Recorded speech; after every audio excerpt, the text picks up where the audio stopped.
विंध्य कल्पना में आपका स्वागत है। मित्रों, अभी हम अध्याय 2 गीता सार पर हैं। इन श्लोकों में प्रत्यक्ष रूप से भगवान श्री कृष्ण के मुखारविंद से अमृत की वर्षा हो रही है। आइए चलते हैं श्लोक 36 पर। अवाच्यवादांश बहुन वदिष्यन्ति तवाहिता निंदन्तस्तव सामर्थ्यम ततो दुःखतरम नु किम। कुछ संस्कृत शब्दों के अर्थ।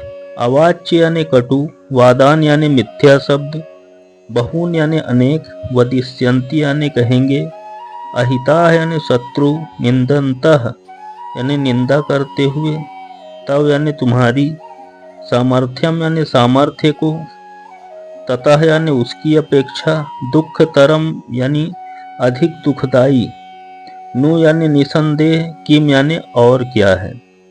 अर्थात तुम्हारे शत्रु अनेक प्रकार के कटु शब्दों से तुम्हारा वर्णन करेंगे और तुम्हारी सामर्थ्य का उपहास करेंगे।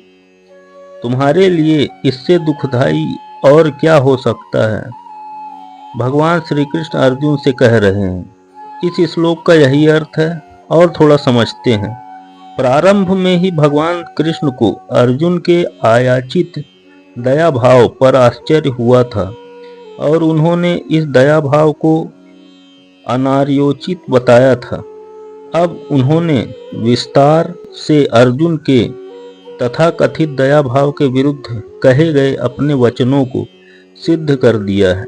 अब हम चलते हैं श्लोक 37 पर।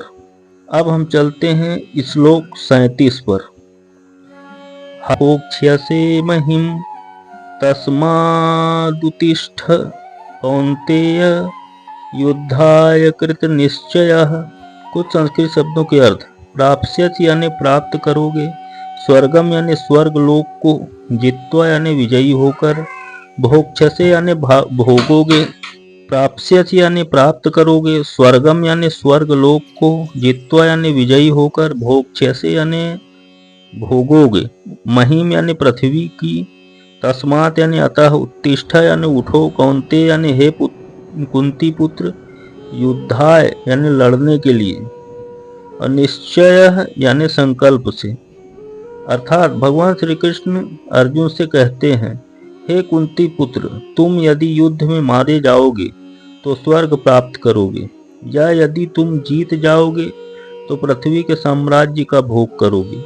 अतः दृढ़ संकल्प करके खड़े हो और युद्ध करो। इस श्लोक का यही अर्थ है।